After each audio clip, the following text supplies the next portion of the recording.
O que é a engenharia social? Quem está nos vendo, nos escutando, o que é a engenharia social? A engenharia social, inclusive o termo, né, ele foge um pouco do dia a dia nosso, né, da segurança, mas puramente um ganho de confiança, é estratégia de ganho para que, criminosos ou quadrilhas, consigam transcender um acesso ou ganhar ou pular daquele procedimento e invadir um condomínio. Isso a gente fala no campo do condomínio, mas ela começou com a informática, né, grandes bancos, costumam, contratar, crackers para que testem as suas, Aham. vulnerabilidades. Então o engenheiro social, ele testa a vulnerabilidade. Agora o problema é, a engenharia social em condomínios, quando você testa e você tem a assertividade, gera um grande problema que é a insegurança. Eu lembro que a gente fala de condomínios, de problema de segurança há muitos anos e cada vez mais a criminalidade tem nos surpreendido, né. Eu lembro que os treinamentos, nos anos de 2000, você tinha o falso policial, o falso entregador de pizza, o falso medidor do gás, acho que isso ainda existe, mas é impressionante como o crime tem se aprimorado e trazido terror. Eu acho que isso envolve uma questão, social, logicamente, já usando o termo da engenharia social, mas uma questão, também de uma mudança de paradigma, porque, os condomínios viraram foco desses criminosos.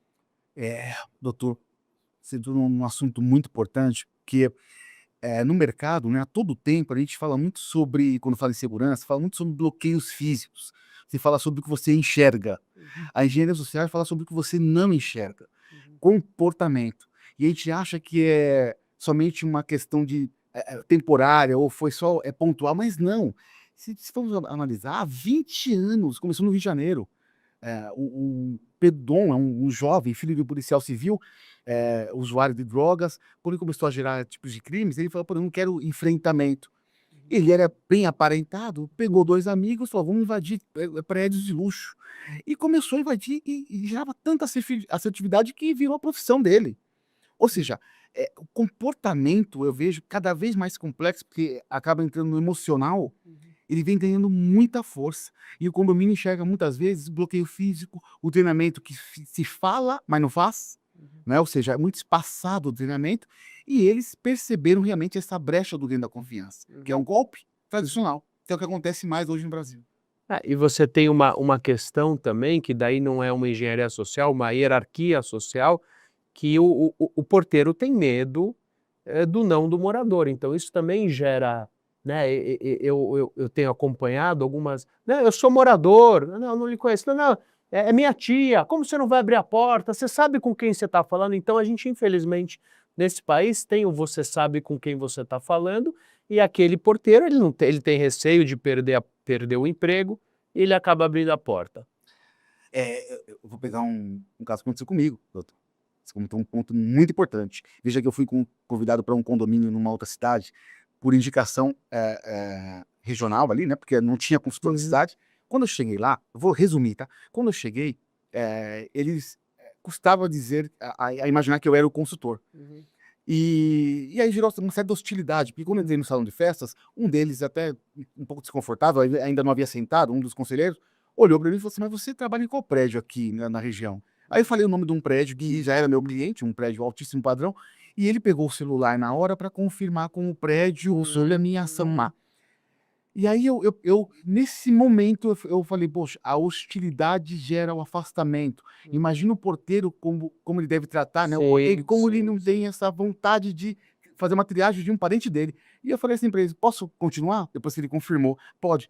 Falei: "Bom, já sei porque invadiram o prédio de vocês, porque o porteiro tem medo de falar com vocês, porque essa hostilidade gera um Gera, sim, afastamento". com certeza. E ele quer manter o emprego dele. Ele Uhum. tem medo. Se vier uma pessoa bem aparentada e dizer: "Olha, eu vou no doutor fulano e tal, e não quer que incomode, porque ele tá descansando, eu tô com a chave", e jamais eles vão fazer qualquer contato com vocês. Sim, É isso. é. E cenas como essas, queria que você comentasse uma cena como essa, Leandro, que traz muita, preocupação. A gente está vendo aí, uma reportagem da SBT, falsos moradores furtam joias de apartamento. Então, puder comentar, olha a situação, eles entraram e estão saindo. Doutor, eu gosto de falar porque eu vivo isso. Eu tenho uma equipe de teste de invasão, então eu falo isso com muita tranquilidade. Eu tenho quase 200 testes. A cada 10 prédios, em 6 eu entro. Veja só. Primeiro, a aparência, não é? Existe um processo seletivo desses jobs em região. Você vai entrar na região tal, você entra na região... Não, mas são meninos pequenos, franzinos. Jovens, franzinos, não transmitem nenhum tipo de perigo, Sim, não é sim. agressivo. E agora, veja que nesse formato, quando eles chegam ao prédio, a velocidade de chegar ao prédio já é uma comunicação psicológica de grande confiança. A roupa, a forma que ele olha, a conversa, para transmitir uma tranquilidade para o profissional que está lá dentro. Agora, veja, o problema não está somente no profissional. Normalmente, quando você faz o teste de invasão, ó, eles entram lá, ficam à vontade. Quando você faz o teste, o síndico pergunta, mas quem está na portaria? Ele não quer saber como entrou, ele quer saber quem está. Mas veja que todo mundo acaba caindo nesse tipo de armadilha, até o próprio morador, não é? Ou seja, são ações que acontecem todos os dias, esse grande confiança. E outro tipo de crime que eles conseguem entrar no prédio seria um tipo de violência, grave ameaça, sair com pertence e converter isso em um crime. Chega a se falar daquele playboyzinho do crime com 30 milhões de reais acumulando no período. E hoje existem quadrilhas ativas ainda em São Paulo? Muito ativas, muito ativas. São quadrilhas que vivem a todo momento esse tipo de ação. Primeiro, não há pena privativa, não é, para esse tipo de ação. E outra, o que envolve? Envolve a articulação, o ganho de confiança, amarra o sorriso na testa e passa pela portaria por efeito carona, por exemplo, mexendo com o cachorrinho, conversando e tentando ganhar confiança. Ele consegue, inclusive, testar. Porque se ele é percebido naquele momento, ele pode falar assim, puxa, desculpa, eu errei, prédio. Ou seja, é muito sutil. Então é um tipo de ação que, se nós não mexermos no comportamento, não vamos conseguir resolver. Tem alguns casos, eu não sei se a gente vai conseguir passar depois, que algumas vezes o porteiro percebe, né? Eles derrubam. Então você tem, além do treinamento, aquela barreira física. Então eles entram e daí alguém desconfia, prende eles na clausura. Exatamente. E daí eles vão lá e derrubam a clausura. Exatamente isso. Hoje, muito bem colocado. Hoje já avançaram uma etapa, né? Porque perceberam que algumas ações estão sendo percebidas e aí tem uma clausura e fica sempre alguém do lado de fora. E normalmente, quando é aquela fechadura eletromagnética, muitas delas, ou grande maioria, né? Eles têm um empuxo de fechamento. É uma pressão. Então, se fizer uma pressão Se forte... a pressão mais forte, ele consegue abrir. Então, esse de fora consegue gerar esse tipo de suporte. Então, essa é uma outra questão, porque a barreira física é importante para inibir essa criminalidade também. Além da percepção, eles usam essa engenharia social, como você falou, para pacificamente entrar. Mas algumas vezes eles são surpreendidos. Então, Perfeitamente. o que você orienta o quê? Colocar o portão de ferro, que é aquele portão antigo com aquelas... com as lanças na ponta. Hoje o pessoal usa vidros. As imagens que eu vi de meliantes derrubando aquelas portarias assim de forma muito fácil. Inclusive você acha às vezes que está protegido dentro do seu condomínio e não está. Eu vejo são duas visões distintas, mas que eu não falo o que é o certo ou errado, eu acho que vai muito do perfil do condomínio. Por exemplo, se eu coloco uma clausura totalmente fechada, na ação do criminoso, ele costuma medir o nível de dissuasão, desencorajamento. Então, uma totalmente fechada, vamos imaginar assim, ó, poxa, se eu errar, eu fico preso. Pode ser que trabalhe com um efeito psicológico contrário nesse momento? Pode ser que sim. Ao mesmo tempo, prendê-lo lá dentro... É o risco. Vamos pensar na consequência, qual é o risco? Vamos imaginar que naquele momento que ele está preso... Alguém chega, alguém abre, porque hoje a portaria é visual. Exatamente. E que é uma outra pergunta. O que você acha da portaria virtual?